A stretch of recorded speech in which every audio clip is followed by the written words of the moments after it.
Welcome to our first scientific session for today, for the second day of ICIL Africa. I hope you have enjoyed the BA tour or the workshop. The BA tour will be available tomorrow also at 11 a.m. So if you have attended the workshop today and you would like to join it tomorrow, you have just to register at the information desk. In case you will need any interpretation devices, we will have presentations in both English and Arabic, so you can take it from outside. Okay, well, our scientific session for today will be chaired by Professor Bakri Osman, President of Sudan University and President of the Association of African Universities.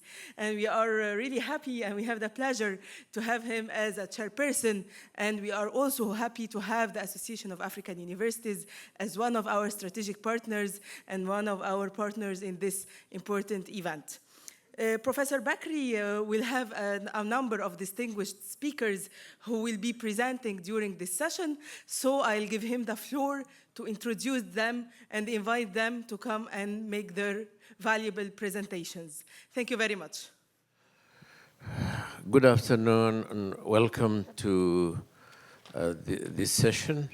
Thanks, Ustaz Maha, for your introduction. This session is starting, as you noticed, later than was meant to be. So I will appreciate if the presenters actually try to limit themselves to, say, around 15 minutes. So who's going to join me here, up here?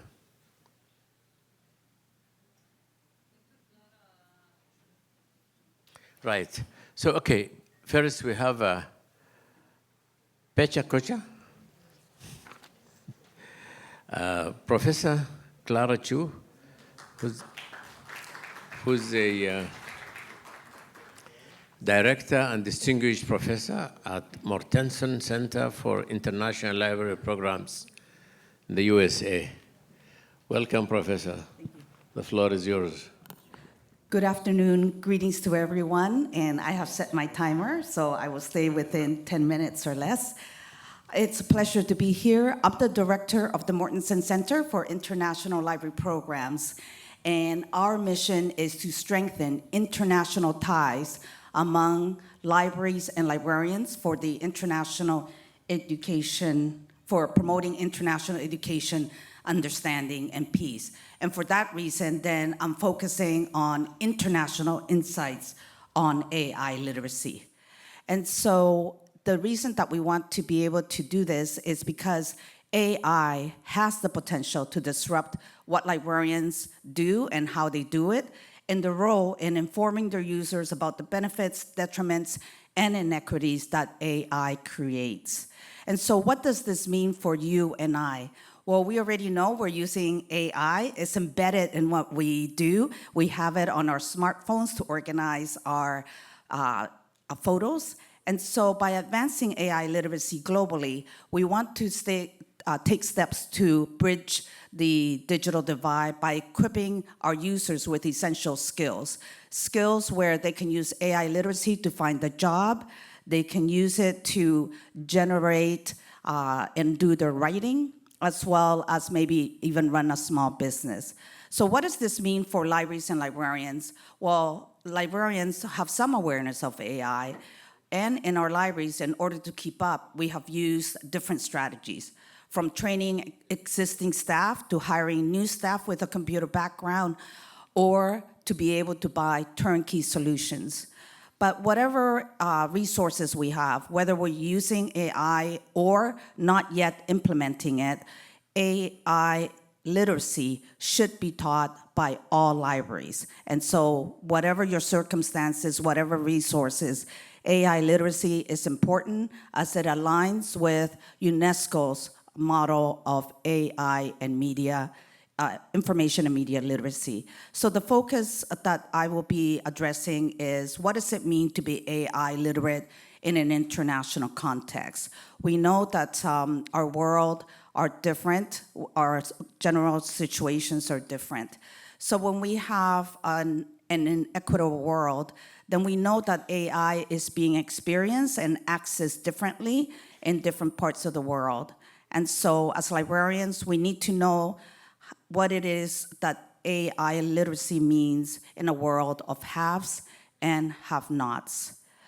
The questions we need to ask are, what are the basics AI literacy elements that we should know and teach worldwide?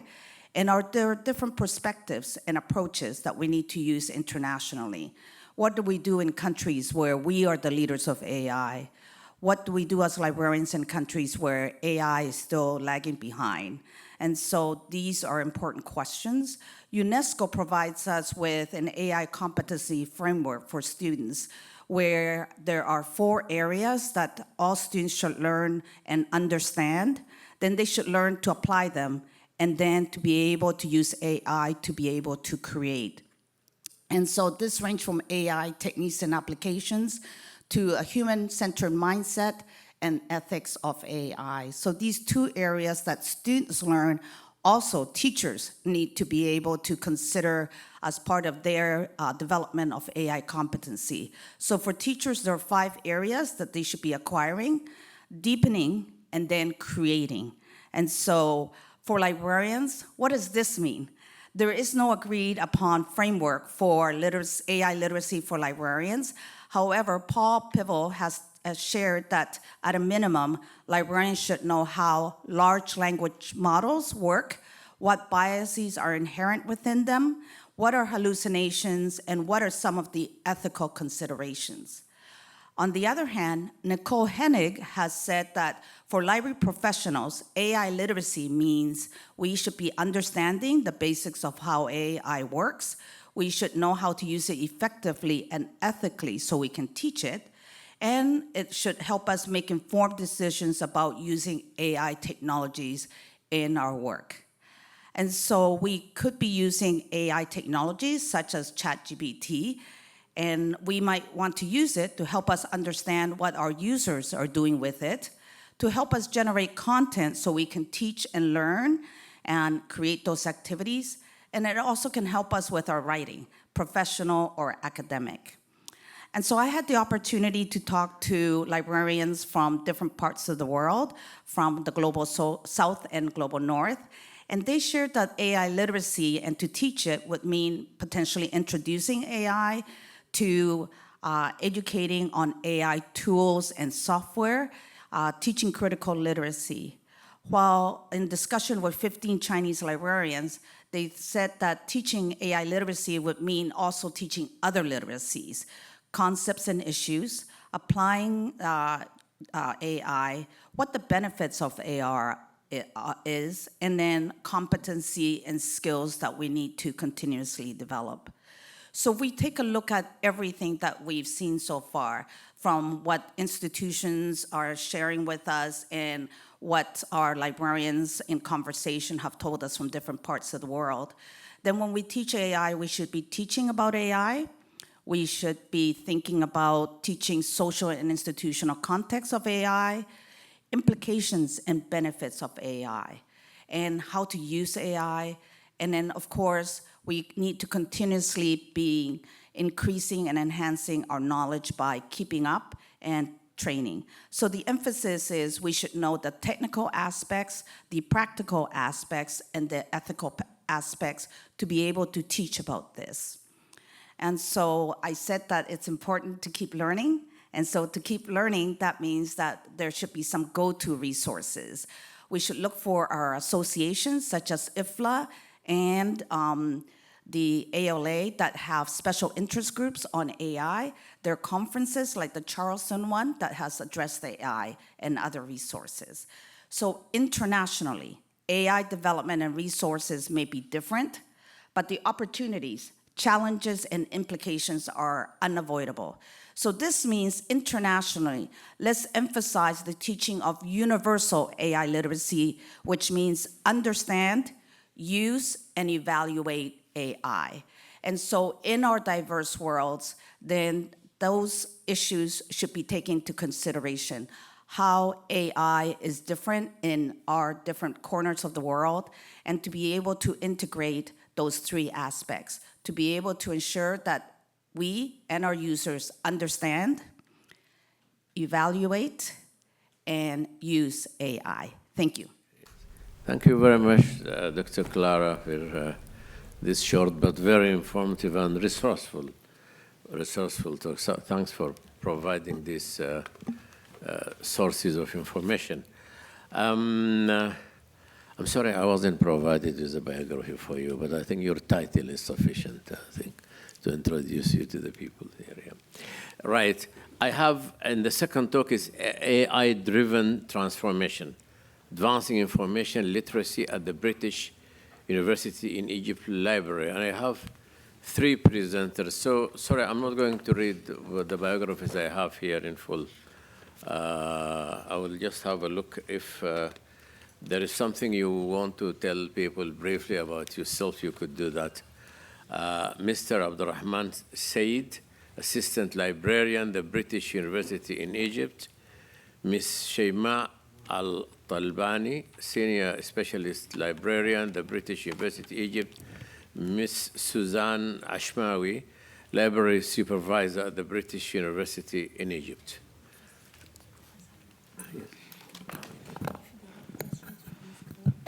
Okay, before we proceed, okay, the organizers prefer we take a couple of questions for each presenter before we proceed. Sorry, I'll keep you waiting for a short while. Any question for the professor? Yes, sir. Yes, it's you. Yeah, please.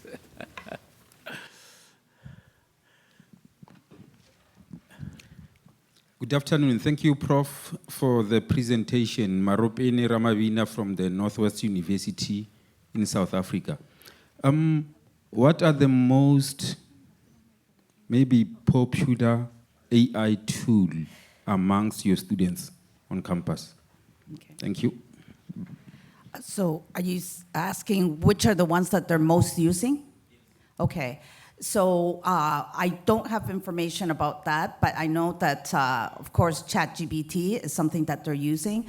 But also our campus has taken leadership in terms of we don't want AI tools to be available on our machines and being downloaded. So there are specific tools that the university has bought that they are encouraging all the students and faculty to use. And so we want to encourage the use of AI tools, but AI tools that have been tested and have been shown to not create hallucinations, for example, right? Where false information is being presented and it doesn't even match reality at all. So that's the approach our university has taken. Good, thanks. Any further questions? Yes, please. Where is the mic? Here, please. It's all right. You can take that question and then we will come here. Yeah. Thank you so much, Prof, for a lovely presentation. I'm Lindy Matlangu from Northwest University. As part of your presentation, you said librarians need to teach AI. So I just wanted to know, how did you equip the librarians with the AI skills? Because it's not part of the curricula, and you also have librarians who are part of the graying population who don't know anything about artificial intelligence. Thank you. Okay. So one of the things that we did a few years ago, we were able to get a grant and work with a few other universities and to teach AI to librarians so then they can implement it. So something that's important for everyone to know is a little bit of the different aspects of AI, and it doesn't require you to actually own a lot of the tools and be able to purchase them. So all librarians should know a little bit of what coding is and Python coding. All of this is available online. And then you should learn a little bit about the different tools, which if you are able to access those go-to resources, AfLIA, ALA, and a few other resources, then you can start to identify what are the tools that are available for librarians. So whether those tools are to generate writing, or it's to generate images, or it's to help us organize and analyze content. So for example, some libraries are already using AI to be able to analyze the content in the collections, to be able to know whether there is racist language, for example, in legal documents, and this is happening at the University of North Carolina, Chapel Hill. And so then what Nicole Hennig emphasizes, and this is for everyone, is that we teach information literacy. And so when we teach information literacy, we teach specific steps and skills. And so we don't need to know all the different tools that AI offers, right? But we need to be able to teach our students or others that there are AI tools that allow certain generation of data or organize it in a certain way. And so they should be looking to see what data is generated, what information they have access to. And so exactly the way that we have taught information literacy, the different skills and steps and look for certain characteristics, that is also what we should be teaching in AI. So it's not deep knowledge of AI, but to know how AI is generating content, how it's organizing content, and how it's analyzing content, and then the potential for abuse and bias, and then to be able to spot that so we can all be using AI and be informed. Thank you. The mic here, please.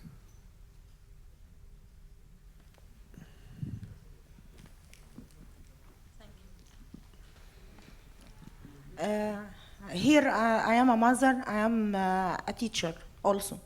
So I have some issue about ChatGPT because I want to feed the mind of my children and the mind of the other generation a correct, clean information.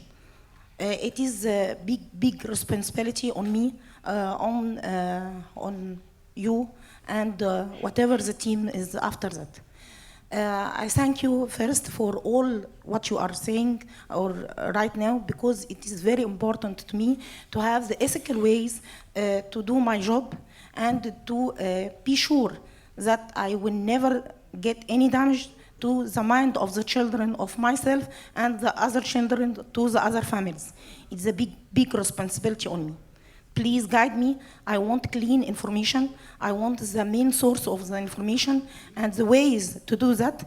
And if I have the opportunity to analyze and have the knowledge to analyze the information, what about the other who have no, what you call it, no education or sources to analyze the information? Thanks for your listening.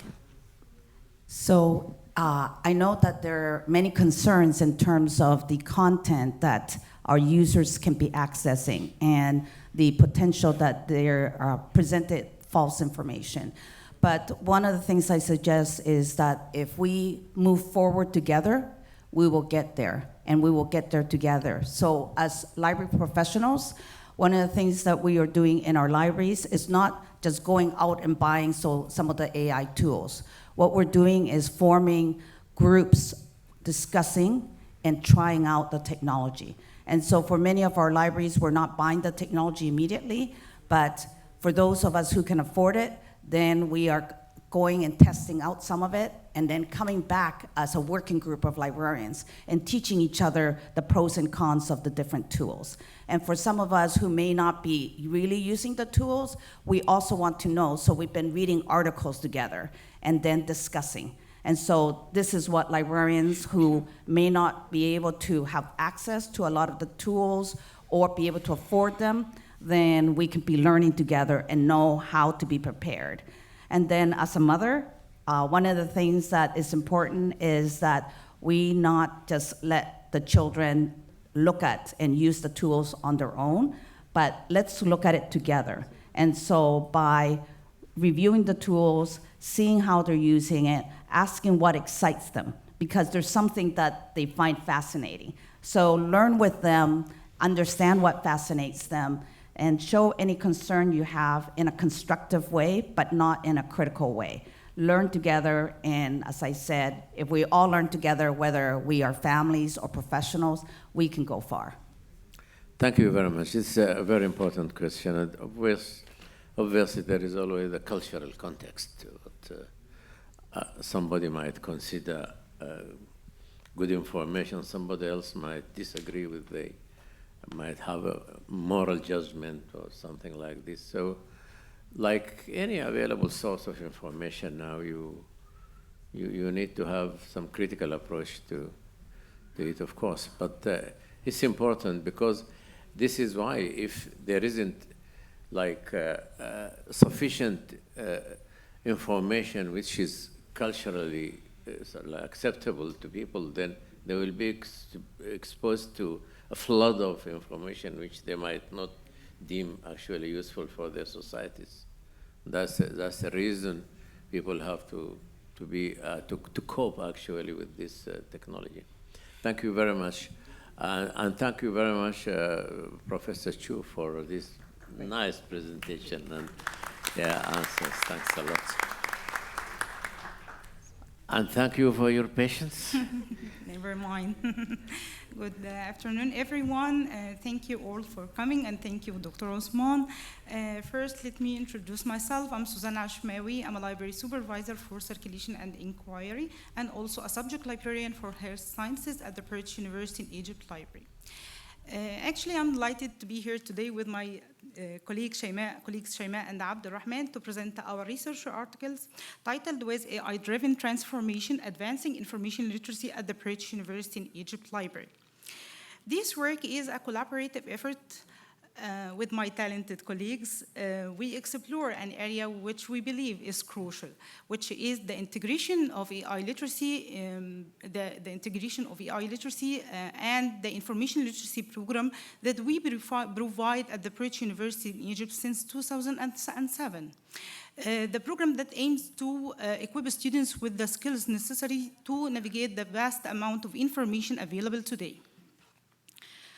Well, the program also instructs students in avoiding plagiarism, in getting reliable information, evaluation information, and doing the proper citation for references they use, as well as expanding their knowledge beyond these tools. The information literacy program in the BOE developed through the past years.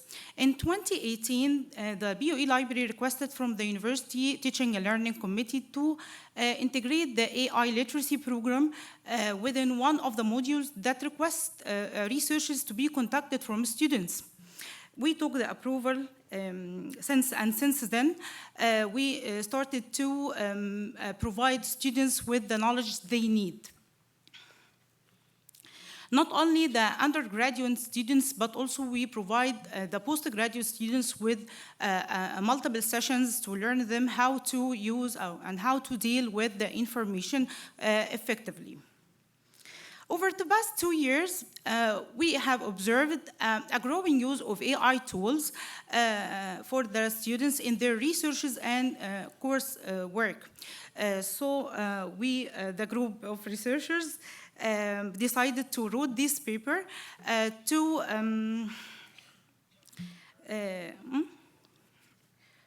we wrote this paper to improve the information literacy program at the BOE Library through identifying and analyzing the issues related to the AI tools and to provide a practical insights for the librarians to implement an effective information literacy sessions. Please join me listening to Ms. Shaima. She will explain more details about the research stages. Thank you. Thank you.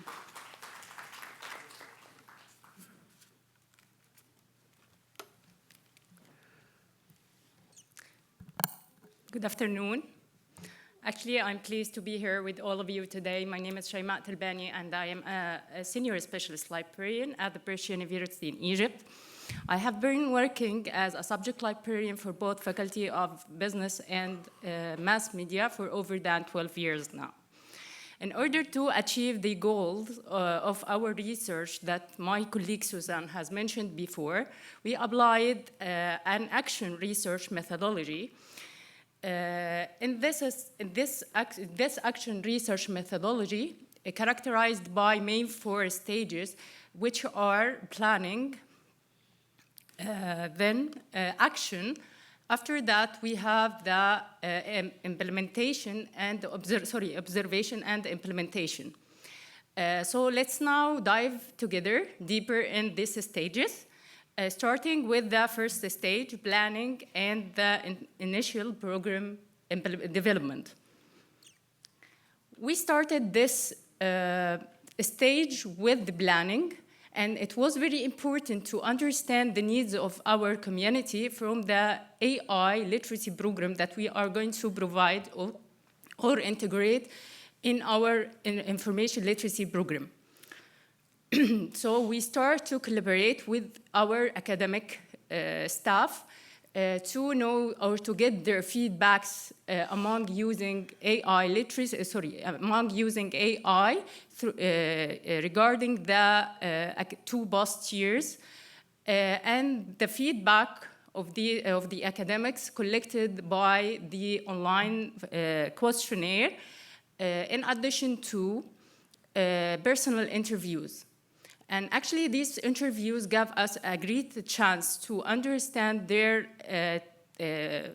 observation and challenges that they have met or they have faced through the last 2 years. As you can see, first, all of the academic staff have enough awareness about the AI tools, and they already use it for different purposes, actually.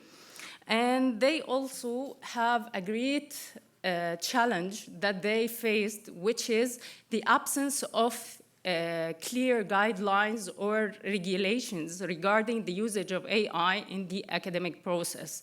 As you can see from this stat or pie graph, we have 56% of the academics pointed out that there is no clear guidelines or clear regulations regarding the usage of AI usage settled by the Egyptian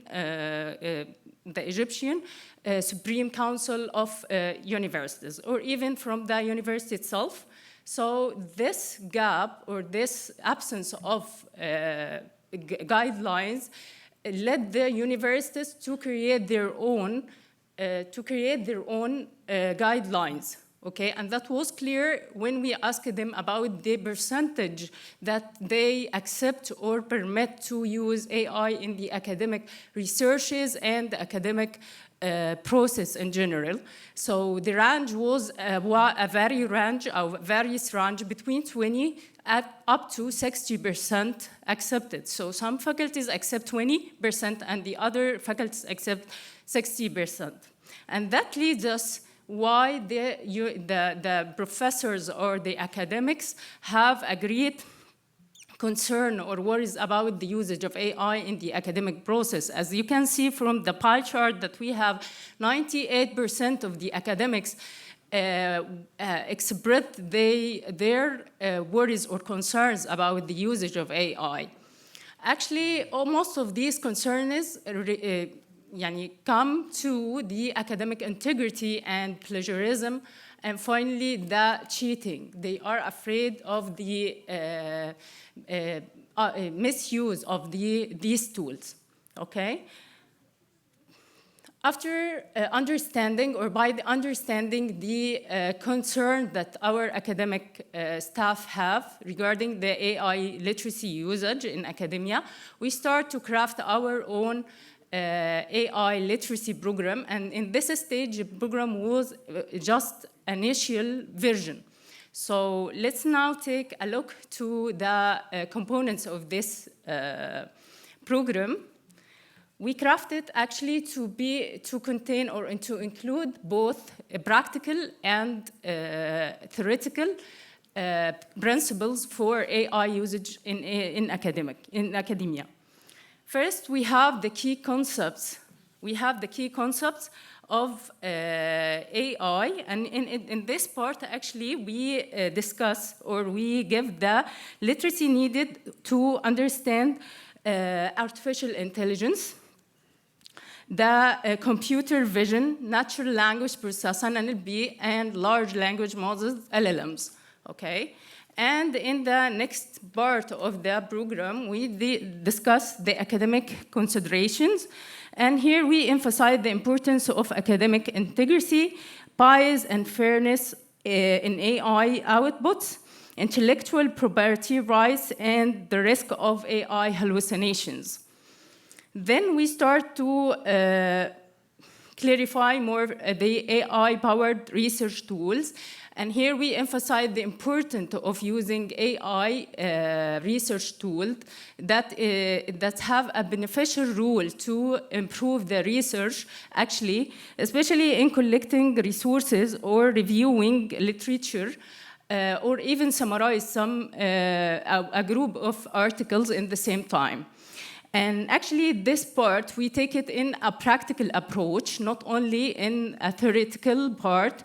So we give the students an example, practically, practical by their own, for a specific application that they are used in the research, such as perplexity and illicit and size space. Finally, we have the introduction to prompt engineer, and here we try to let students or our students to understand how to communicate with the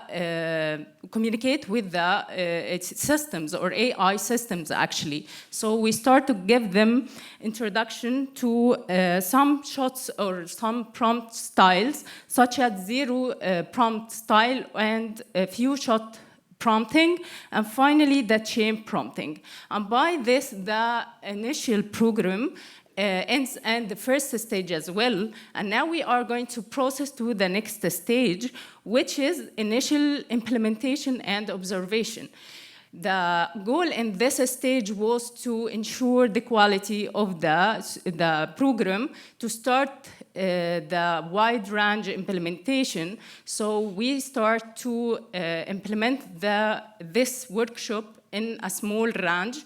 So we decide to divide this stage into two main components. The first one is to make an online workshop. So we conduct an online workshop, includes all the content of the program, and actually we decide to make it an online to make sure that all of his interested students able to attend regardless their location. Also, meanwhile, to ensure the quality and the engagement of the students with the content, we implemented pre and post questionnaire to make sure of the quality and that they are really understand and engaged with the content. And now I will leave you with my colleague Abdalrahman for more information about the outcomes of the session questionnaire. Thank you. Thank you very much. Thank you, Jaimet. I believe we have a little time left, I think, so I'm trying to wrap it up. Okay, so during the workshop, we intended to do both pre and post session surveys to sort of gain like a perspective on how students and academics have on AI and the content itself. So for us to be able to develop this content. So let me walk you through some graphs and see how those surveys or questionnaires impacted the development of this program. So first of all, as we can see here, the participation in previous AI workshops. So we asked both students and academic if they ever took any kind of AI proficiency training before this workshop. So we sort of know how much they're interested, and it's also an indication of if they actually use AI tools in academics or not, because it's really dangerous if they use it and have no proficiency or literacy in how to use it in an academic way or in an academic environment. So 86% of them claim that they never participated in any kind of AI proficiency training whatsoever. This also was not just about proficiency, but also about AI integrity. So almost all the students, all the attendees of this workshop had little to no knowledge about AI ethics or any appreciation of it. They thought that it's not really that important when it comes to an academic context. Yet after the session, we have like this dramatic leap. 80% of them now know about AI ethics and have some degree of appreciation in terms of maybe fabrication or plagiarism as well.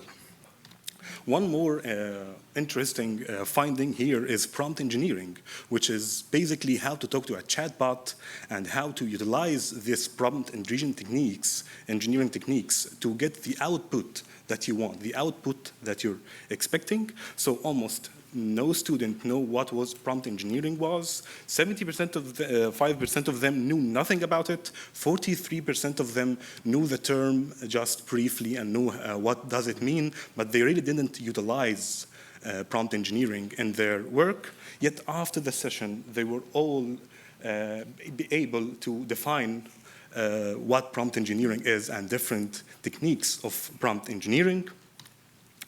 This leads us to the third stage of our research, which is reflection and revision. Here in this part, we observed the side of the questionnaire about what areas that could be improved in the AI content before launching it this academic year. So there was two main changes that we did to the program. First of all, a simplified approach when it comes to talking about some AI concepts, such as LLM. What's an LLM? What's machine learning? What's NLP? They found it to be somehow kind of complicated. So we thought about like explaining it not from like a computer science perspective, but really it's about metaphorical learning, really, to be able for them to understand it easily, because not everybody is really in too deep when it comes to computer science. One other important change was incorporating resource evaluation. So as we all know, CRAB test is really important when it comes to information literacy, because you can't use information without evaluating it, actually.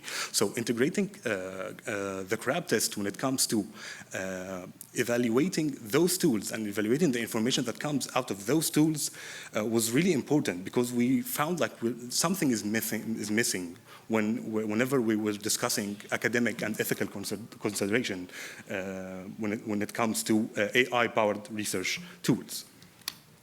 Last but not least, our final stage, which is broader implementation and continuous improvement, which is actually happening now at this academic year, 2024-2025. We started conducting AI literacy sessions across all faculties, while also trying to really get students' opinions about this new program, sort of be able to develop it on the go. It's like a continuous process, if you know what I'm trying to talk about. And hopefully we will get to some kind of like the supreme version of it, but I don't think it has to be like one to go or one way to do it. It depends on the faculty, it depends on the students, whether I'm giving it to students or academics as well. Okay, let me wrap it up here. I know we maybe exceeded the time. I'm sorry for that, Doctor. You've done very well, all of you. Thank you very much. Thank you very much. So our key findings here was three main elements. First of all, which is ethical framework for AI. I believe that the Supreme Council of Universities in Egypt should put an official guideline for all universities in Egypt to work with.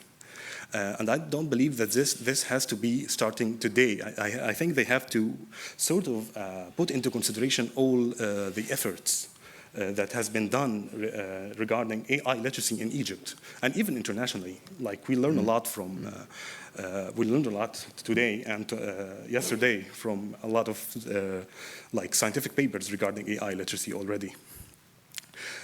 Also, importance of AI literacy itself. I think that AI should be embraced we should now appreciate the fact that we have this tool that, if used ethically, we can actually do academic work in an efficient way, save time, save effort, maybe save some money also on academic and scientific research. Last but not least, collaborative ecosystem. I believe that this is not just our work. I think we should, this continuous development of the EI literacy program should make the librarians and the academics, professor academics, working hand in hand as time goes to develop this program, because we get a lot of perspectives about the students' needs from the professors, of course. And thank you for your time, and I hope you all got what we wanted to say. Thanks for the team for the good work you've been doing, providing this really important baseline information. And as you said, all that should go into establishing guidelines and actionable plans involving other stakeholders and hopefully at the national level. Thank you very much. Any questions to the young team here, please? Yes, Doctor, of course. مساء الخير. طبعا مساء الخير على حضراتكم جميعا. كويس ان انتوا ابطال مكملين لحد الساعه 3:15. اولا خليني اوجه كل الشكر والتقدير والاحترام لاداره مكتبات الجامعه البريطانيه بريتش يونيفرسيتي لايبريز، وموجوده معانا واحده من اهم المساعدين للدكتور طارق محرم، لانه انا فخور جدا لما بلاقي شباب بيعرف يتكلم واقف يعني كلامه منضبط ورساله بيقوموا بيها مهمه للتوعيه بالتكنولوجيا، وخاصه احدث حاجه ليتست تكنولوجي. فلازم اوجه لهم كل الشكر، واكيد وراهم اداره واعيه فاهمه. دكتور طارق محرم من الناس اللي هي اوبن مايندد جدا ومتفتحين جدا، وبيسمع لاراء اي حد فينا، وعنده استعداد ان هو ينفذ اي فكره، خاصه لو كانت هتعود بالنفع على المجتمع الاكاديمي بتاعنا. وانا واحده من الناس اللي شرفت ان انا اشتغل معاه 15 سنه. بصراحه مفيش فكره حد فينا فكر فيها الا لما عمل لها سبورت ودعم. وبصراحه هو كان ورا البيبر اللي اتقدمت النهارده دي، وانا بشرف ان هم ده مجهودهم وشغلهم هم. انا ما حطيتش ايدي فيه خالص، رغم ان انا رئيستهم مديرتهم المباشره، لكن هم بصراحه يعني شباب يعتمد عليه 100% كلهم. شكرا. شكرا يا إلهام.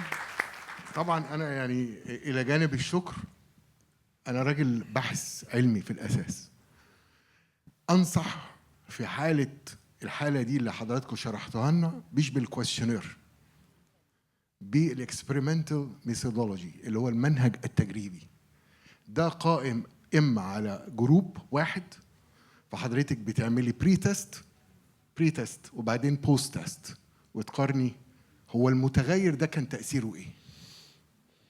ده الافضل 1,000,000%. لكن كويشنير هتلاقي واحد رجع للموبايل يدور ايه السؤال ده ويحط لك الاجابه، وهو ميح يعني ميح، ما عندوش اي معلومه خالص. خلي بالك دي اداه لبحث العلمي، انا بعتبرها من الادوات الكاذبه غير الصحيحه وغير الدقيقه. فهي ملاحظه، لو في يوم من الايام هتشوفوا مدى تقدم تاثير هذا البرنامج على المجتمع، هو اكسبيرمنتال، لان دي اداه، ده متغير مستقل نشوف تاثيره ايه على المجتمع. الاول تدرس المجتمع، خصائص وصفات وسمات متساوي، او تعملها على 2 جروبس، مجموعه اهو جايه قاعده بنسميها مجموعه الضابطه ومجموعه التجريبيه. لكن كويشنير ابعد بس. شكرا دكتور شريف. شكرا يا دكتور شاهين. طبعا ممكن ارد على حضرتك. الاول انا يعني بشكر حضرتك جدا، شهادتك في الجامعه البريطانيه يعني على راسنا كلنا، ودي شهاده احنا المفروض نبروزها ونمشي يعني نفتخر بيها في مجتمع التخصص. فانا بشكر حضرتك جدا على الكلمات الرقيقه. شكرا لحضرتك. الحقيقه احنا برضو يعني عملنا شيء شبيه باللي حضرتك ذكرته. احنا عملنا تجربه في بدايه البحث، جمعنا سامبل من الستودنتس من different disciplines، وبالفعل احنا عملنا سيشن كاستمايزد للستودنتس دول، وفعلا ادينا انترودكشن عن الاي اي ليترسي، وذكرت شيماء بعض النقاط اللي تم شرحها في السيشن دي، وعملنا بري اند افتر تيست بالفعل، وكان في كويستشنير قبل ده كله. فاحنا يمكن الوقت كان ضيق، ما قدرناش ان احنا نقول كل التفاصيل، لكن كل التفاصيل مذكوره في البيبر والميثودولوجي بتاعتنا، وكل حاجه كانت متوضحه. وانا يعني سعيده جدا ان حضرتك شاركت بالتعليق على البيبر دي. احنا بنتعلم من حضرتك ويعني وحضراتكم كلكم اساتذتنا، واحنا فخورين حقيقي بوجودنا في التجمع ده. الف شكر. شكرا لحضرتك. شكرا. Any further questions to the team here? Yes, please.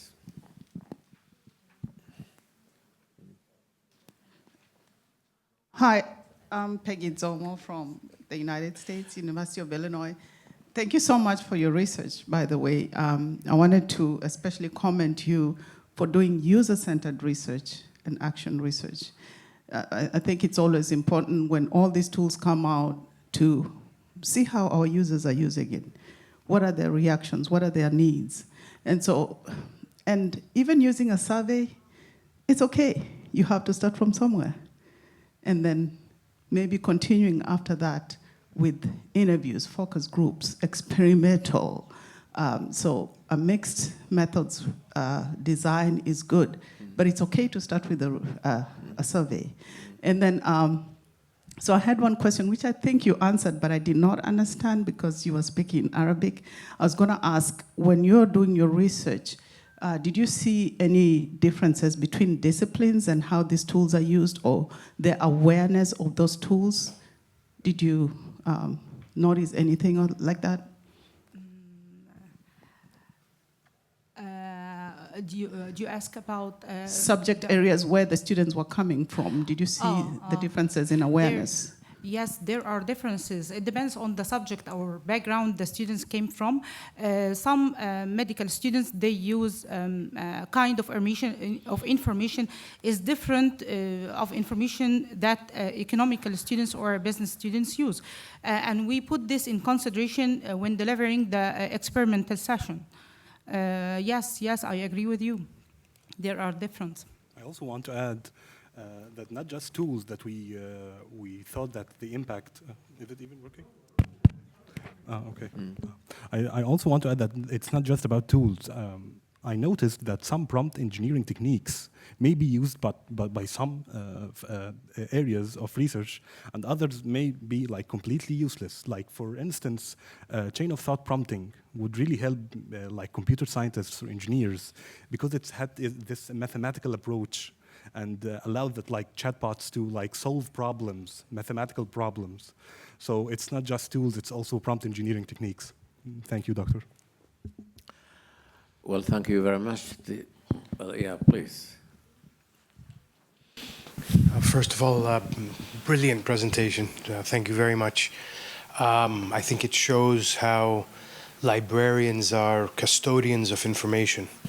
And as we go through information revolutions, librarians are the ones that will guide the rest of society in the use and the ethical use and the impact of information technologies.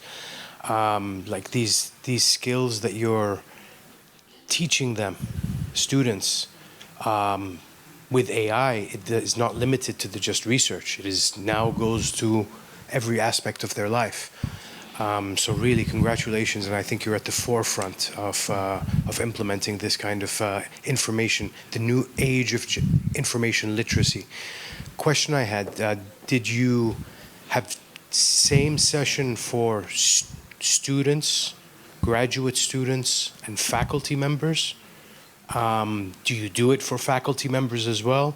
And do you see differences between the adoption between students and faculty members? Thank you. Right. Okay, I close this. You want to say something? Yeah, go ahead. Thank you, Doctor. Okay, thank you for your question. We deliver different sessions for each يعني students, faculty.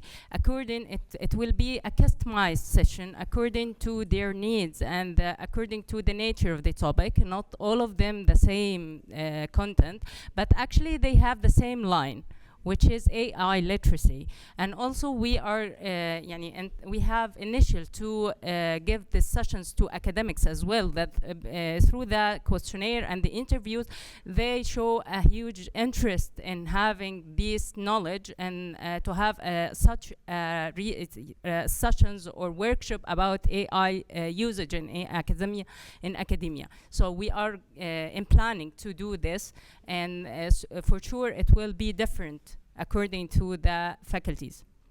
Thank you. Thank you very much.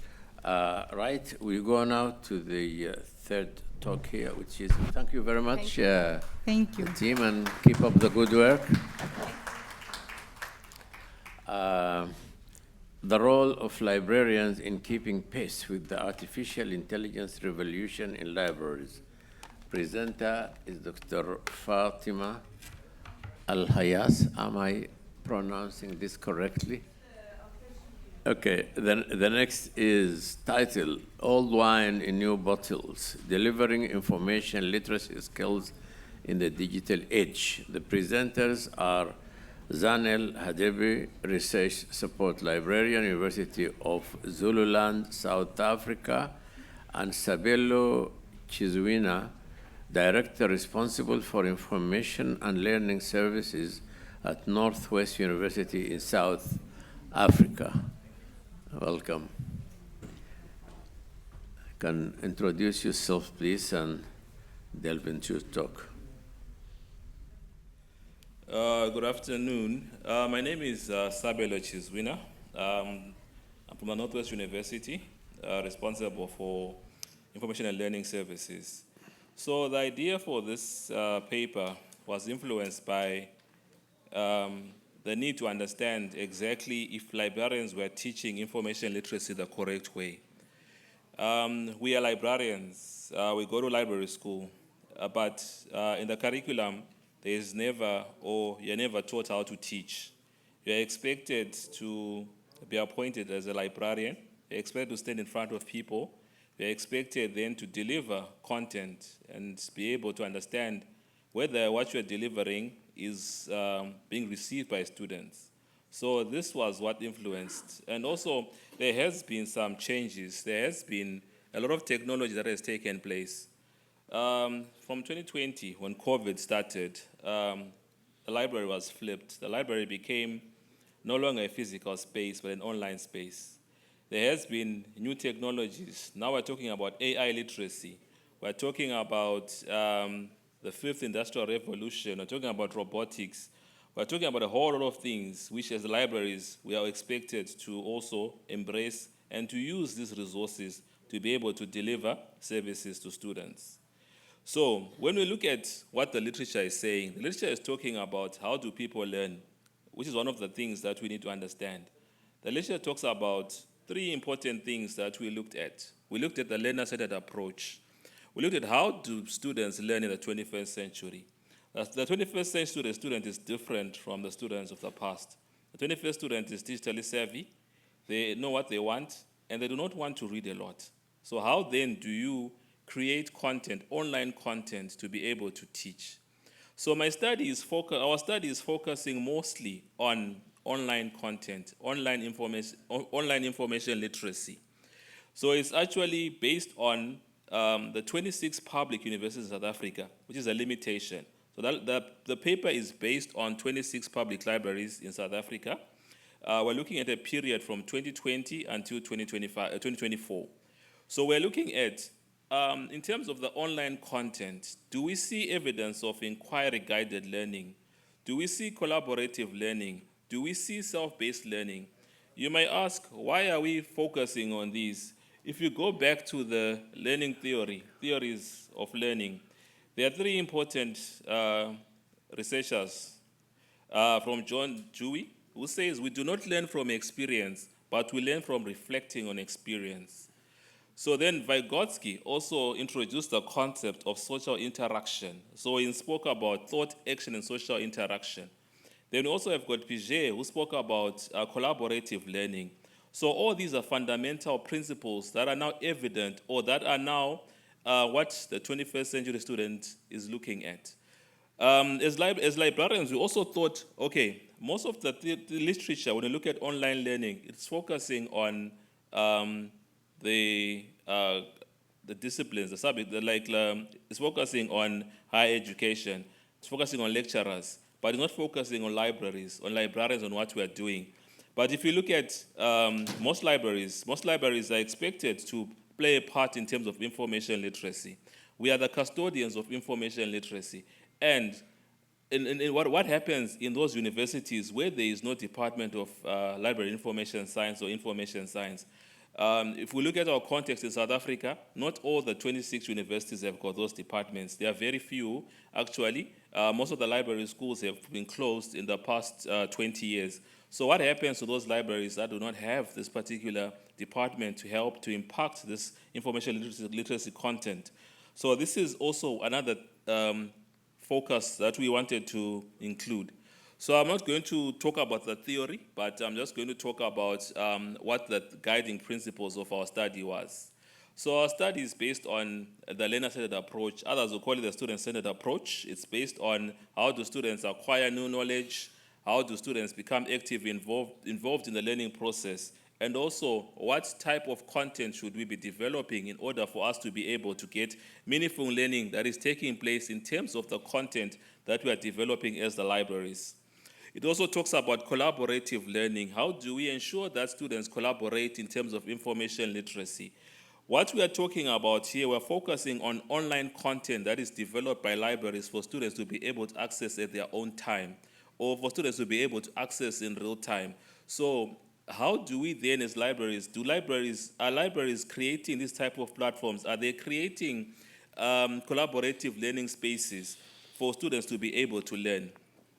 And finally, in terms of self-paced learning, the content that library is developing, is it indicating that there are evidence or there are opportunities that students can have in terms of self-paced learning? As we see, what did we look at? We looked at, okay, what are the universities currently using in terms of the delivery? And what became evident was that there were a number of techniques that they were using, which I'm going to talk to in the results. Because this is just the literature that talks about what libraries can do. So libraries can develop online courses, they can do interactive games, they can use gamification. So that is what the literature is saying librarians or libraries can do in order to be able to promote information literacy instruction for students. There's also a movement that talks about podcasts since students do not want to read. There's also audio files only. So there's also a lot of other delivery methods that we have not covered in this presentation. So we conducted an analysis of the 26 university libraries' websites to see exactly what we could find in terms of the three issues that I've indicated. We did content analysis and we identified themes that were emerging. So what are our findings saying? Our findings are saying most of the libraries have got outdated web pages and broken links. So we are finding that there are some institutions that have not updated their websites since 2021. And then it asks the question, in terms of then the information literacy content, how are students then how are students getting support? How are concepts being reinforced that are being taught in face-to-face classes? How is a student being provided with support when the websites are being updated, web pages are being not updated? There is a lot of, in terms of the design of these websites, there's too much content. Students have to click a lot of links in order to find the information that they want. So the user experience that a student has to undergo in order to find the information, it is very difficult and it's also very confusing. We also have a limitation in terms of internet access. So you might find that a student can only access internet when they're on campus. So now if there are now many links and they now have to do so much, would they even be bothered to find the information, or then would they now go and look for a shortcut to be able to find the information? So some universities have got user-friendly navigation tools, such as quick links to resources, but it is not common in all the universities. So the user experience aspect is an area that needs to be explored. And from the evidence that is there, it shows that there's a need for instructional design, instructional designers to be involved. Then we look at, in terms of integration with the academic curriculum, does the content show that there's integration, or the content is just there for students just to access when they want? What is pleasing was that most of the libraries, they offer information literacy programs, so you're finding that there are a lot of tutorials, there's trainings that are taking place, there's modules, and there's bibliographic instructions. So there is a link to what the library is doing and what the academic program is doing. One of the issues that also became evident was that there is little collaboration between the library and the faculty. So you'd find that the library seems to be doing their information literacy without any link with the faculty. Most of the institutions have got, like for example, they provide information on their guidelines on the webpage, even though they are updated. So you'd find that some of the plagiarism policies, they are from 2021. Some of the institutions do not have guidelines or policies that are put there on the website. So a student has to find it in some other way, but this is where they should be able to find all the information. So also in terms of outreach and engagement, you'd find that the libraries are doing a lot, but you'd find that they are not really advertising these on their web pages.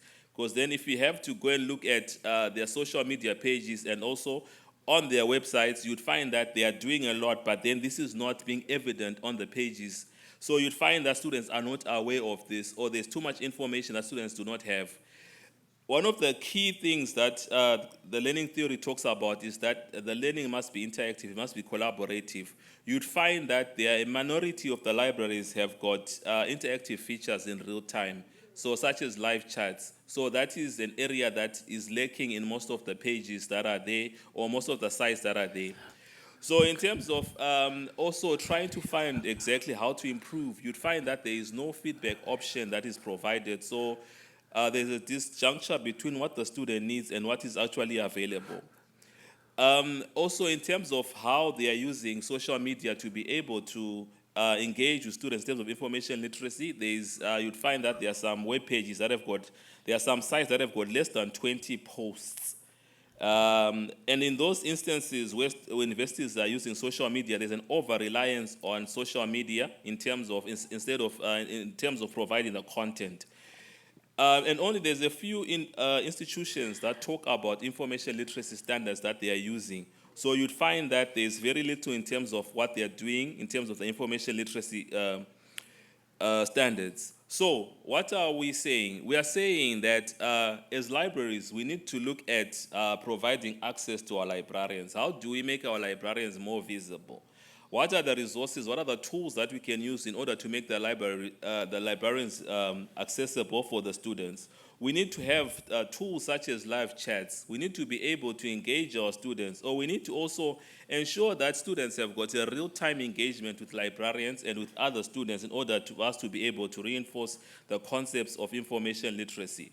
We need to look at gamification, because that's what the 21st century student wants, and that is what we must be able to provide for them.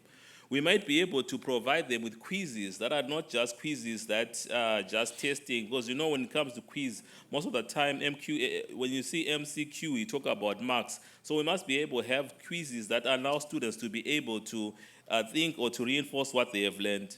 There is also a need for the library to stop or to adopt a collaborative approach between academic and library staff to ensure that whatever information literacy concepts we're teaching, they are then practiced within the curriculum. And then the students are also provided an opportunity by the library to be able to reinforce these concepts or to collaborate with other students to be able to ensure that they are able to find the information that they want. So our findings, in conclusion, our findings are supporting what is there in terms of how other researchers have seen in terms of how as librarians we are currently doing. It talks about that there's a need for libraries to think outside of the box. There's a need for librarians to be trained as teachers, as facilitators, and as collaborators. There's a need for opportunities. There's a need for standards to be developed in South Africa. In South Africa, there's a need to develop information literacy standards that address the needs of South Africa.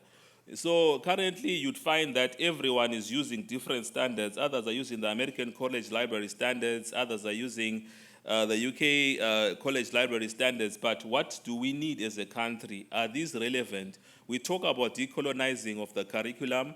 We talk about issues of ensuring that what we are doing is authentic. But that can only be guided if we have got information literacy standards that we have developed as a country that address the needs of the country and that look at the needs of our students as they go forward. Thank you very much. That's the end of our presentation. Thank you, Dr. Sabilu, for sharing with us these vast and practical experiences. You obviously identified a lot of challenges and opportunities to take this further. Thanks a lot. Is Miss Zanel going to be with us? Here. Yeah, no, she's not here, right? So we'll open the discussion now of Dr. Sabilu's presentation. Please. Yes, please. Thank you, Dr. Sabilu, for the presentation. Marupeni from the Northwest University in South Africa. Here, I agree with you. Collaboration between the faculty and the librarians is a way to go. So as information librarians or faculty librarians, we need to build that relationship with the academics, and then it will be with the faculties. And then it will be important for us, especially for information literacy courses. Maybe that will be an opportunity for us to have this program to be credit-bearing, so that when our students are participating in this, they will get marks for that. So for me, it's a challenge that as faculty librarians, let's leave our offices and go and join our faculties. Thank you. Thank you. Yes, please.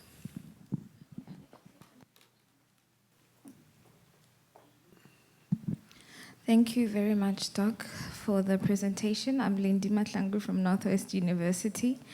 It's more of a comment. The teaching skills element was very relevant and accurate because some of the institutions, they need a librarian to have a SACE certificate, of which a SACE certificate is a certificate that you get after you have completed your teaching degree, but they'll be looking for a librarian. So thank you so much for addressing that gap and also for the recommendations. Thanks. Yes, please. Hi, my name is Noorul Mahrakowi. I'm coming from the AUC, the American University. And I thought it was really interesting that you were talking about standardizing our information literacy guidelines and making them more to reflect the needs of our students and to decolonize our curriculum. But I was wondering what kind of strategies or practical proposals you might have in order to make that reality come to light, and what challenges might be there for us that we need to mitigate in order to reach that. Okay, it's interesting that you asked that. In South Africa, there's a Committee of Higher Education Libraries of South Africa. So there's a task team that has been established to develop the information literacy standards for the 26 universities. So each university is represented there. Each university will have a voice. Currently, there's a survey that is taking place to understand exactly what are the standards that are being used and what is required. So then these will be adopted at a national level, and then it will be filtered to ensure that they are adopted by the 26 public libraries in South Africa. So that is the work that is currently being done to ensure that there is alignment in terms of information literacy, and also to ensure that it is relevant to the needs of South Africa. Because if we're adopting others from other concepts, we forget to understand the contextual setting that those standards were developed in. So that's the answer to my question. Thank you. Thank you. Abdalrahman. Hello, thank you for the presentation. My name is Abdalrahman Hamdi. I'm an assistant librarian at the BUE library. So one aspect of your presentation that I really liked was you mentioning UX design. So as an academic librarian, I always thought like we really go through over the website with patrons over and over throughout the academic year. So I think, do you think that like librarians can be UX designer as they maybe have this really close proximity to students' needs and concerns regarding maybe the library website, since it's like the main tool for the patrons to access our services and resources? I think, as I indicated, the curriculum in terms of library information science differs. So you'd find that in some institutions, the IT element, the information technology training is not there. So I agree with you that we need people who have a library background to be able to develop that. So as the Northwest University, what we are currently doing is when we employ someone, we ask them where they see themselves. So if someone has an interest in IT, then we encourage them to attain training so that at least then they can be able to get the instructional design element. It's going to take time because the curriculum in library schools and the needs of the academic library are not hand in glove. We are currently seeing at this juncture that the library science is still focusing on the traditional skills, but the new skills are not there. So that is where now we try and use, for example, we've got skills development funding to be able to uplift our librarians. So, for example, we don't have people that have got IT background, curriculum design, so we identify programs that they can attend so that they can then be upskilled and then becoming a librarian that can design that. But then the challenge is that you do that and that person is taken by another university. You see, so you're training for other people. So there's always that. Yeah. Thank you very much. Okay, there. Yeah. Yeah, please. Thank you so much. That was very interesting. I would just like to understand or ask a question. You said that there are 26 public universities, but there are also over 150 private universities. Would this research be extended to cover the whole of the education ecosystem or landscape rather? We're using convenience sampling, so we looked at the 26 universities because they've got the same characteristics, so that's why we chose them. But the idea is to look broader to see what we can learn, because even the private ones, there's more that we can learn from them that we don't have in the public libraries, in the public university libraries, yes. So it is going to be in stages, so we'd like to have more to really understand exactly what's happening in terms of information literacy and online design. Right, thank you very much. I think that's about it. Thanks a lot. Right, now the next presentation, the title is Gearing Up Public Librarians for the Digital Inclusion of All Mission AfL Case Studies from Uganda and Ghana.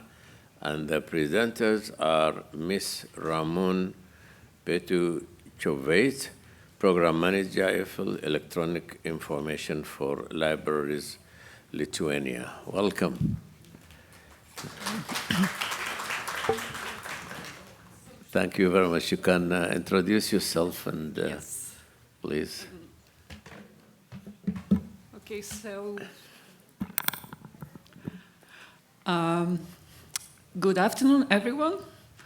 I am Ramuna Petuchovaite from AfL, Electronic Information for Libraries, and I will be presenting this paper co-authored with my colleague, Dr. Ugne Lipeikaite.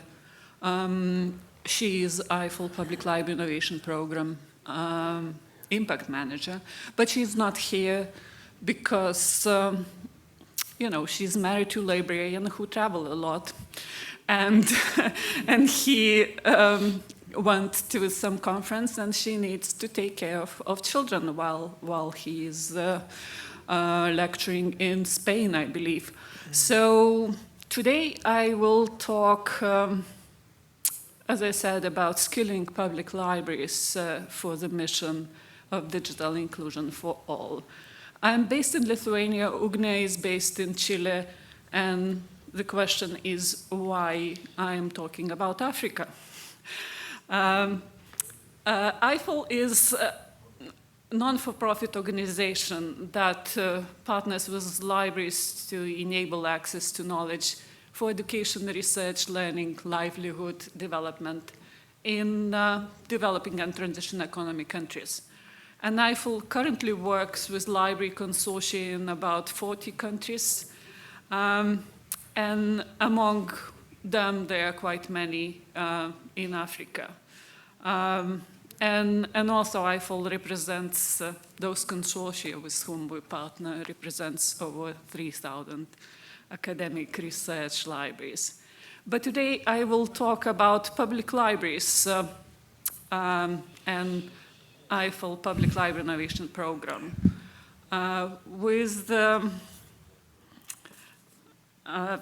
This is the only program of AfL that actually works with public libraries, because the other programs like open access, libraries and copyright, and licensing is mainly deals with library consortia, and I know that some of you have worked with my colleagues from those programs.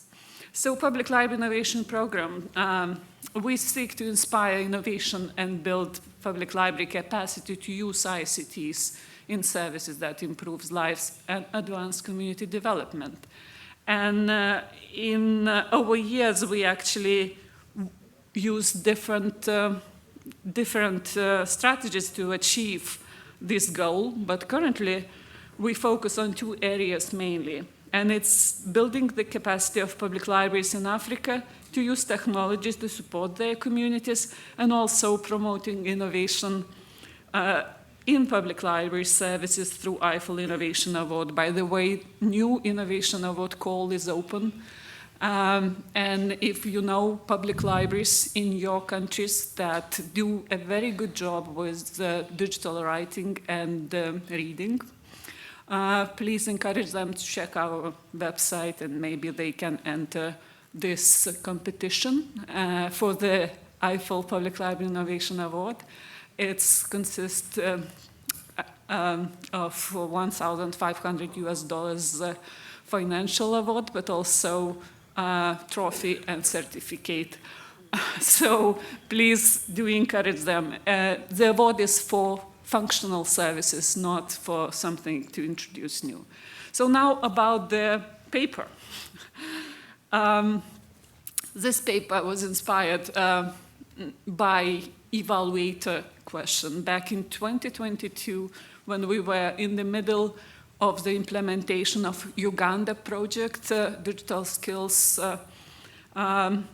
Uganda project that I will talk about in a second. We had a remote meeting with the evaluator that was hired by the funder, Belgium Development Agency, Annabelle. And this evaluator, I think he was from Côte d'Ivoire or some other French-speaking country. Now I don't remember, but he asked us, how can the collaborative approach of digital skills at your local library in Uganda project can be replicated in other African countries? And it's really a very good question. It gave us, Ugne, my colleague, as I mentioned, and me just to get back to what we done in Uganda and how this work could be replicated. An easy answer is that it takes time. And usually, if you get into like short-term projects, like many funders have this time frame from 1 year to 2 years, so it's quite difficult. But if you work and prepare your ground for partnership with a wide range of institutions, especially those who are not necessary from the library field, then it's possible. And I will first introduce 2 projects and then show a model that actually answers this question. So that's what I said. Yeah, so I will introduce 2 projects. It's 2-year projects. Uganda project, digital skills at your local library. Uganda project is completed. We completed it last year, so we have final results. And digital learning at Ghana Public Libraries, sorry for typo. It's an ongoing project, and we have just interim results. And at the end, I will give a model that actually explains how this is done. So the digital inclusion for all really has been a key issue in global internet governance and digital policy discussions, and many international organizations and governments really invested a lot to develop for their countries' public infrastructure for internet access and digital information access. However, we need to say one thing, that achieving digital inclusion in general is a moving task, right? It's something that you probably need always to adjust and have a higher requirements. And I think because of this, digital inclusion for all requires a long-term solutions and committed partners. And public library networks are very good for that because they are there, they have staff, they also are committed to really provide information and knowledge to the people. And one library can do a lot to its community, but a library network can make a difference on a national level. And that's what many politicians actually are talking about when they talk about digital inclusion. And those 2 projects, Uganda, Ghana, actually is about getting more than one library working on digital inclusion effort. So first, Uganda project. As I said, we have completed it in 2023. And we started it in 2020 when we partnered with National Library of Uganda, Mandela Foundation, which is a non-for-profit organization based in Mukono, Uganda, and Peer-to-Peer University, which is a non-for-profit organization from US. And the project actually was built on the infrastructure that Uganda government has built in the public libraries. They equipped many public libraries with computers and internet, and that allowed us to really get 26 libraries or 27 libraries together with National Library of Uganda on the project that aimed at providing digital skills to unemployed youth and women, and encourage them to digital participation, and of course, opening digital opportunities. I am more than happy to really say that this project, because it's finished and it has been featured in just released, updated International Telecommunication Unit's Digital Skills Toolkit 2024, which is a useful resource for policymakers and other stakeholders engaged in development of national digital skills policies and strategies. And this toolkit really specifically mentions libraries as a tool, as a players in digital inclusion, which is actually very, very important. So what we did in the project, what activities included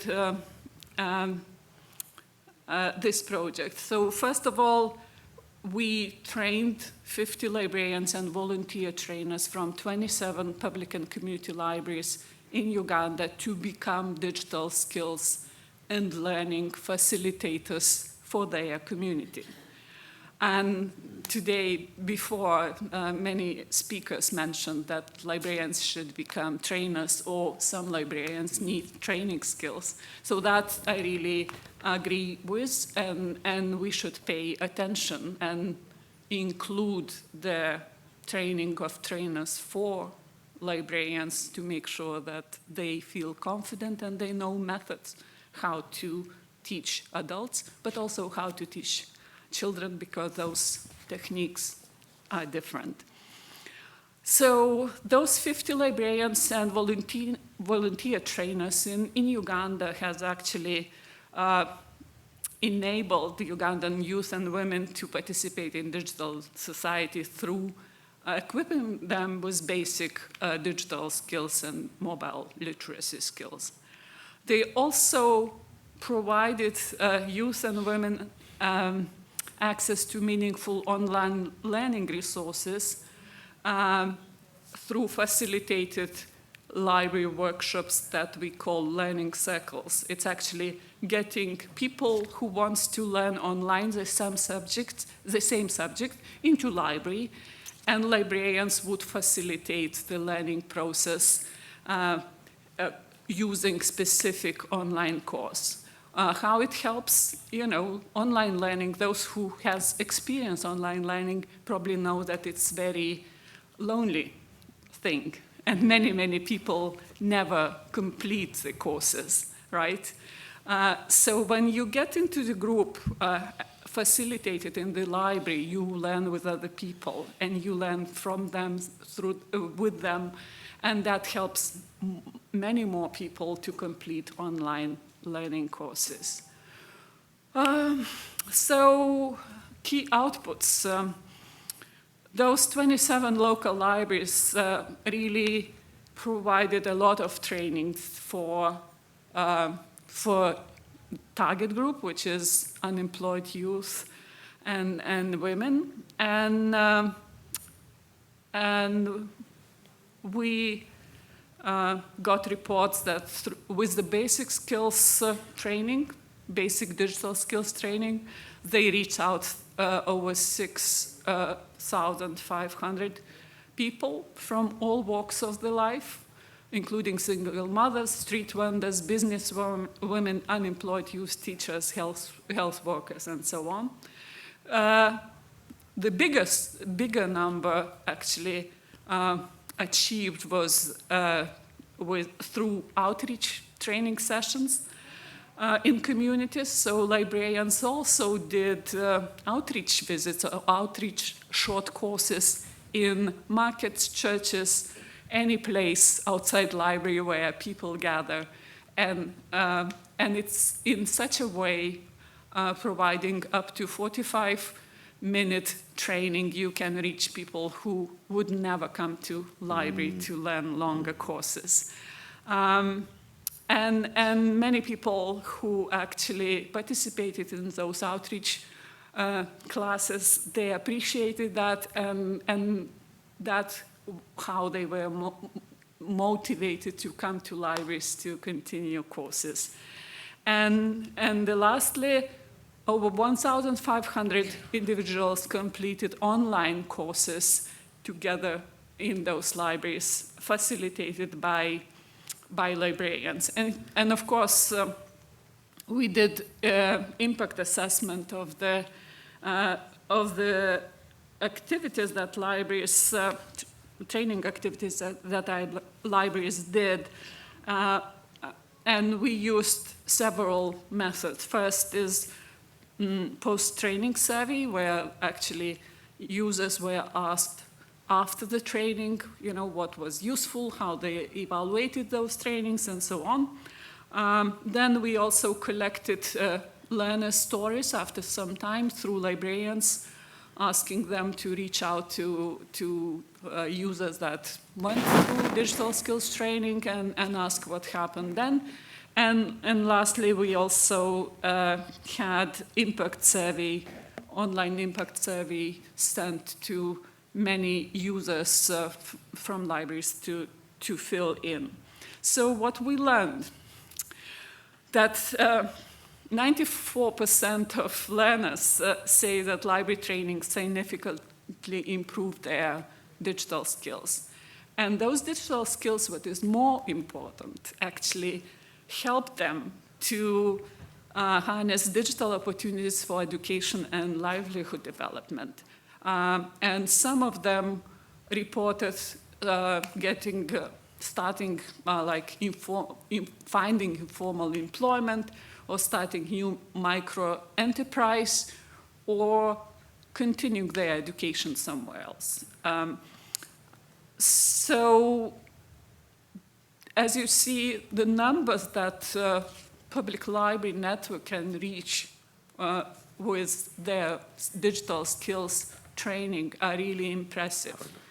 And you do it only if public libraries can work together and can also report, share the information and their impact online. And the very good thing, actually, with Uganda is that after this project, because we raised a lot of visibility, Airtel Uganda, together with ATC company, invested a lot of money into upgrading 10 public library infrastructure, from building to ICT classes, and involve them in further digital skills training programs. So the next project, which is similar to some extent, or use very similar approach, is our new project in Ghana. We started it last year in September. However, this project focuses more on digital learning rather than basic digital skills, and its target group is young people or students.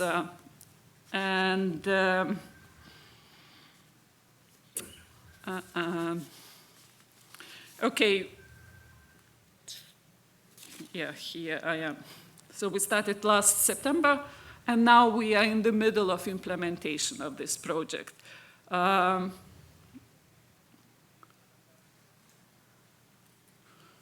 So digital learning at Ghana Public Libraries project focuses on expanding educational opportunities for 12 to 18 years old students through outreach visits to schools and longer digital learning workshops in public libraries. Very similar concept, different target group.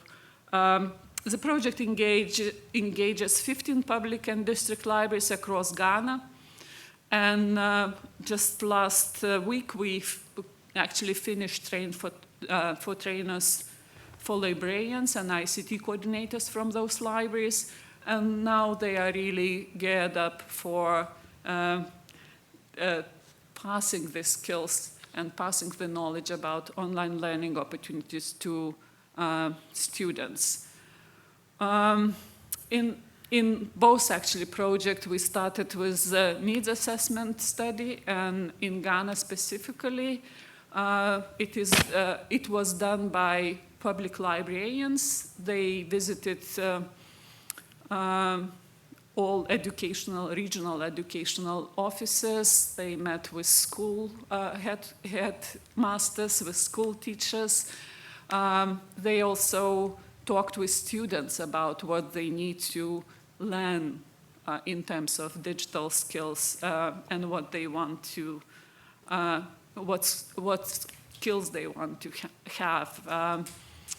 As I said, after that, we collected those needs. We adjusted Train of Trainers program to address those needs, and now we completed this Train of Trainers. So early results.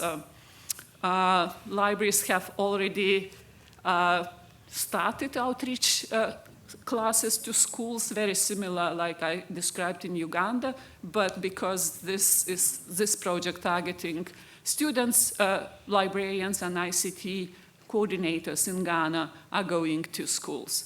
And they are carrying out very short classes, fun classes on coding, on online safety, on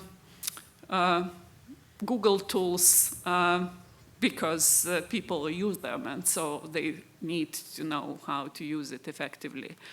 And many other subjects that students actually need to pass their ICT exams, but also to find learning resources online.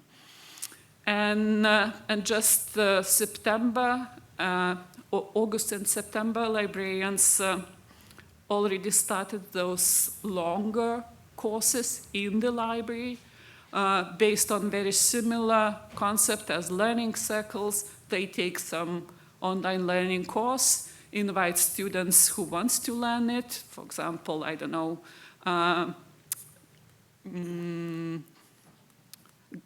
graphical design with Canvas or coding, and they carry out like 4 to 6 sessions on this subject together with the same group.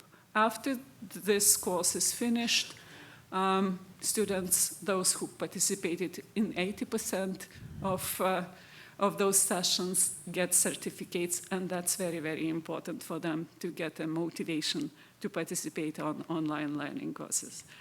The good thing with those workshops is that librarians don't need to really be a big expert on graphical design or online safety very deeply, because they use resources that are already online. They just facilitate the learning process, and they should understand how to do it together with the students. And now to the model that we actually followed in those 2 countries, but also other countries that IFL Public Library Innovation Program worked with Train of Trainers initiative. So this model, we think, have 4 main stages.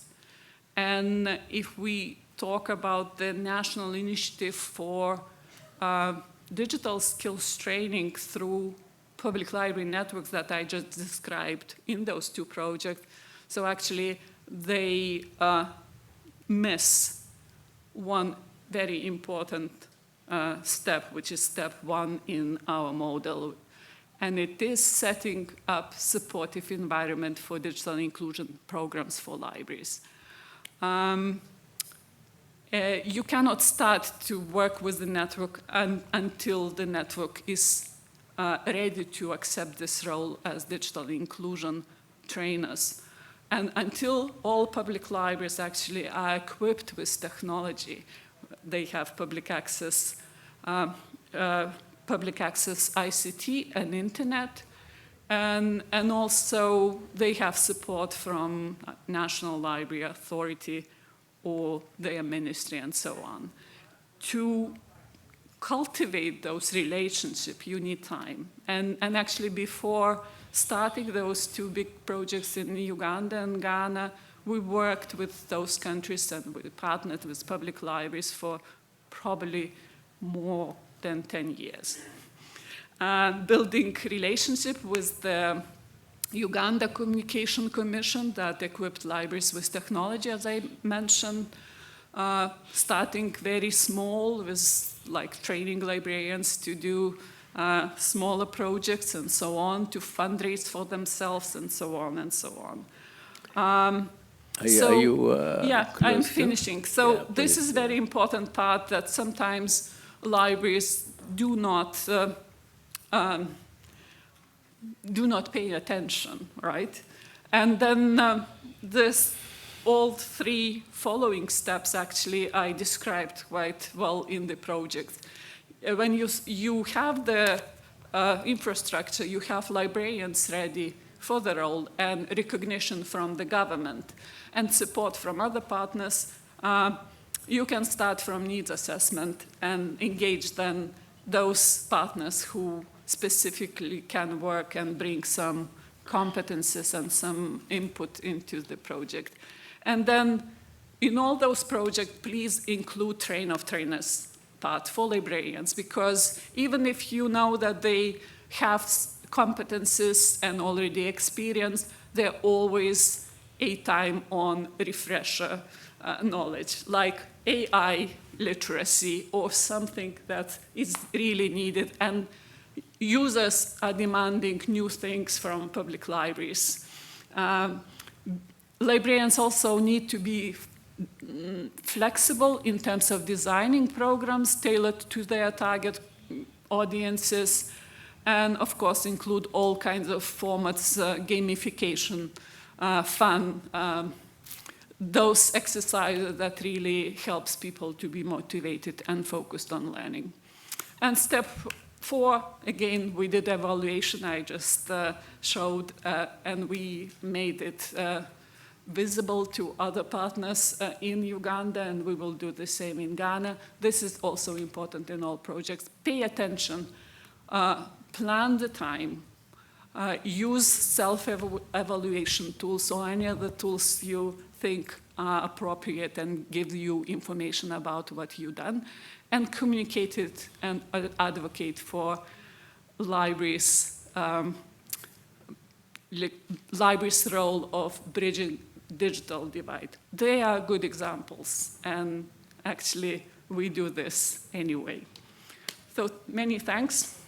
I'm finished. Sorry for if I took more time, but I'm passionate about this. Yeah. You certainly are.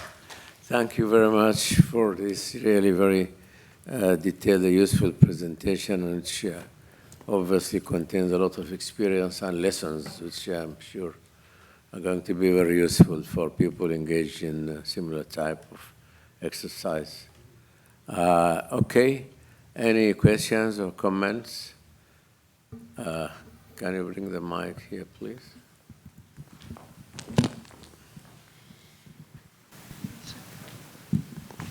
Hi, thank you, Ramon, for your presentation. I have a question concerning that AfLIA is involved with many countries in Africa. So what about North Africa?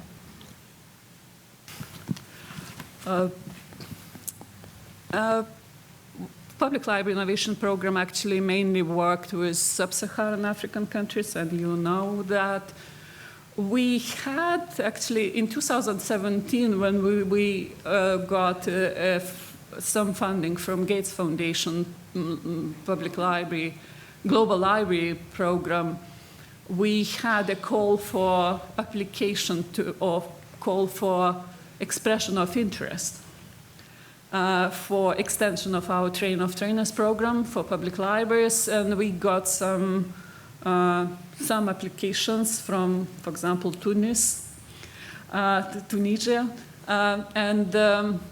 and we were exploring this country before COVID-19, but then it actually stopped things, and I think they moved without us well, because I saw some articles showing that public libraries is really training people, providing people with digital skills there. So that's, in general, we are not foundation, we are a non-for-profit organization, so we fundraise for our programs so that we can work with libraries. And whenever we have opportunity and know some partners, we approach them and say, let's say Uganda National Library, let's try to get grant for that, and that's how it works. So if you have any knowledge, internal knowledge about some funding, and you think AfL could be a good partner, just write to me and maybe. Thank you very much. Yes, here, please.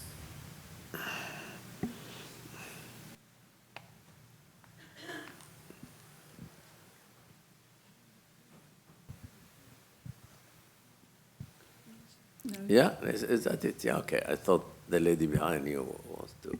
Yeah, over there, please. Yes. All right. Thank you so much for your presentation. I've actually benefited from this kind of programs in Ghana back then, like 2018, 2019, where digital learning has, they collaborated with Ghana Library Authority to roll out Python courses and other Coursera courses, where I took part of it, and it was very nice. I actually commend you for for that kind of job. Thank you so much for providing that for us. Good. Thank you very much. Thank you. So right. Ask him. Brings us to the end of this session, and I think you agree with me. Okay, it's been late in the afternoon and all that, but I think it has been extremely informative, and I would like to ask you to join me in just a big applause for our presenters. And another one for you for being here.